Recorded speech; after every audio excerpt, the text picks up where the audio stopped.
सर्वांगीण विकास करायचा असेल तर लोकल बॉडी, राज्य सरकार, केंद्र सरकार आणि बऱ्याचशा नागरी सुविधा सुद्धा निर्माण करण्याकरता केंद्र आणि राज्य सरकार सुद्धा पैसा त्याच्यामध्ये येतो ना. हा काय फक्त महापालिकेचा पैसा नाही आहे. Government of Maharashtra, government of India या सगळ्यांच्या मदतीनेच नांदेड शहर झाले आतापर्यंत. त्याच्यामुळे नांदेडच्या शहराच्या त्या विकासाची होत्या पण ते अंतर्भूत आहे त्याच्यामध्ये. पण शहराचा विकास करताना लोकांना मुख्य रस्त्याची, ट्रॅफिकची समस्या आहे, पार्किंगची समस्या आहे.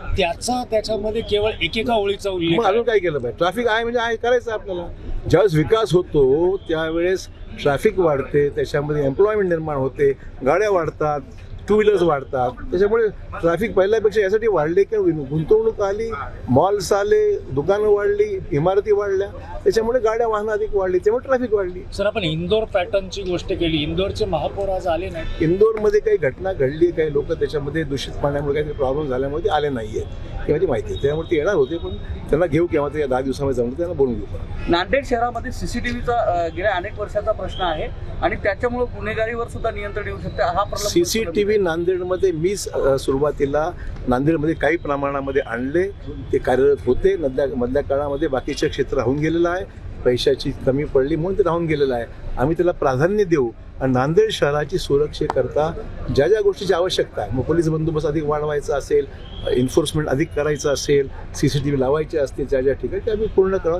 तो आमचा त्यातला एक फोकसचा मुद्दा आहे. उमेदवारी अर्ज दाखल केलेला आहे पण बरेचसे निष्ठावंतांनी जे आहे ते आपलं नाराजी बोलून असं काही नाहीये. त्याच्यामध्ये आमची यादी तुम्ही जर बारकाईने अभ्यास केलाच नाही, तुम्ही अडचण तीच आहे. तर अभ्यास करा आणि तुमच्या अभ्यासाच्या अगोदर मी स्वतः थोडा अभ्यास केला आणि त्याच्यामध्ये आम्ही जे भाजपाचे निवडून येण्यासारखे उमेदवार आहेत त्यांना आम्ही उमेदवारी दिली. शेवटी निकष काय आहे? निवडून येण्यासारखं आहे. आणि त्यामुळे भाजपाचे जे उमेदवार जे पहिल्यांदाचपासून काम करत आहेत त्यांचा अंतर्भाव मोठ्या प्रमाणात आमच्या यादीमध्ये आहे, मी सिद्ध करू शकतो. कोणालाही पैसे मागितलेले नाहीत, कोणाकडून पैसे. माझं भाऊ अशोक चव्हाणांची कारकीर्द गेल्या 50 वर्षाची आहे. सर, पूर्ण प्रभागामध्ये उमेदवार देता आले नाही. ठीक आहे, ज्या ठिकाणी आमचे उमेदवार निवडून याची शक्यता दिली नाही आम्ही, फॅक्ट आहे ना. ज्या ठिकाणी आम्हाला वाटतं की आमचा उमेदवार येणार नाही त्या ठिकाणी उमेदवार दिलं नाही, ही खरी गोष्ट आहे. शिवसेनेसोबत कसं आम्ही सांगितलं ना, आम्ही 8 ते 10 जागा त्यांना देऊ केल्या होत्या. तर त्यांची जागा 25-30 जागा शक्यच नव्हत्या. आम्ही त्या 25-30 जागा दिल्या असत्या तर भाजपच्या कार्यकर्त्यांना कुठे ऍडजस्ट करायचं हा प्रश्न होता. प्रयत्न आम्ही केला. सुद्धा पाहायला मिळते असेल ना, त्यांना तिकडे जागा मिळाल्या, देगलूरमध्ये त्यांना मिळाल्या, बिलोलीला मिळाली, धर्माबादला त्यांना मिळालं, त्याच्यामुळे त्यांच्या अपेक्षा वाढलेल्या आहेत. आगामी काळात कोणाकोणाच्या सभा भाजपसाठी इथे होणार आहे? आता मुख्यमंत्र्यांची आज सभा 5 तारखेला नांदेडला नियोजित आहे. आता कन्फर्मेशन यायचं पण जवळपास निश्चित आहे 5 तारखेला. म्हणजे आता आजच ठरेल. आता विड्रॉल संपलं की मग बाकीची तारखा आम्ही घेऊ. विड्रॉलसाठी खूप मेहनत करावी लागते. करावं लागेल ना, निश्चित.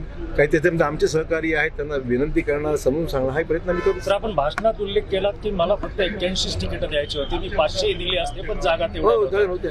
या लोकांची मोठ कशी बांधणार आहात जे आता पक्षाने तिकीट त्यांना देऊ शकले नाही? असं हे प्रत्येक निवडणुकीला काही ना काही प्रमाणात होत असतं प्रत्येक पक्षात.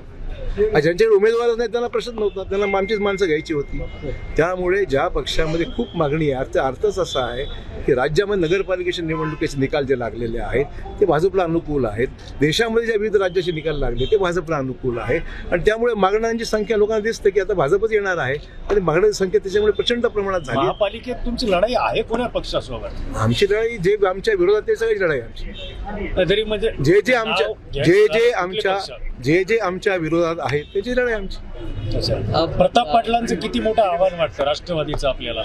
कोण प्रताप पाटील? मला माहित नाही कोणाची गोष्ट करतो. अनेक प्रताप पाटील आहे. हा बोला.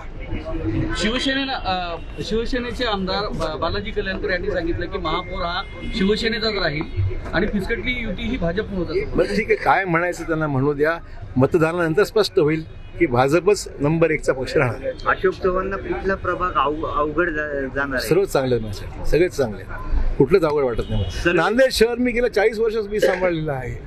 कुठेतरी गुडविल आहे ना माझं.